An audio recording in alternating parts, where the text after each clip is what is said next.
המשקה הכי שנוי במחלוקת בישראל, יש אנשים שאוהבים אותו, יש אנשים ששונאים אותו. מי הערבוב המנצח כאן?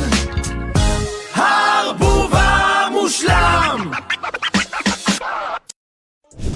ברוכים השבים לסדרה הערבוב המושלם, הסדרה שתקבע אחת ולתמיד מה הערבוב הכי טוב שאפשר להכין משני מרכיבים בלבד. היום אנחנו נכנסים לטריטוריה פרובוקטיבית במיוחד. אנחנו הולכים להכין היום משקה מבוסס טובי. עכשיו, טובי זה אולי המשקה הכי שנוי במחלוקת בישראל, אבל אני לדעתי עכשיו הולך להכין לכם את הערבוב שייתן לטובי את הסיכויים הכי טובים שיש. עד הסוף קרח. תודה רבה. אנחנו הולכים להוסיף לנו 60 מיליליטר של טובי. ממש עד הסוף, כדי שזה יהיה פייר. והערבוב שלנו, 3, 2, 1. תפוח אגס סברס. לבפנים.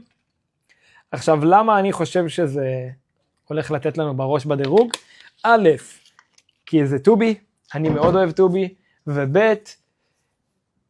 כי זה טובי ויש בו לימון. בגדול, כל דבר שיש בו לימון, יש לו סיכוי יותר טוב להצליח.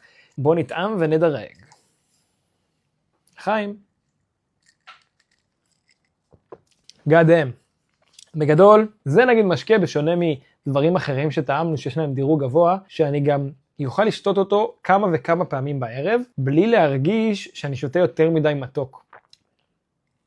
אני הולך לתת לו לא פחות ולא יותר מ-8.9 מתוך 10. אם אתם חושבים שיש לכם רעיון לערבוב שהוא יותר טוב מזה, ומה שיכול לנצח את המלך שלנו כרגע, תרשמו לי בתגובות, והתגובה עם הכי הרבה לייקים תיכנס לתחרות. שיהיה לכם לחיים ונתראה בפרק הבא.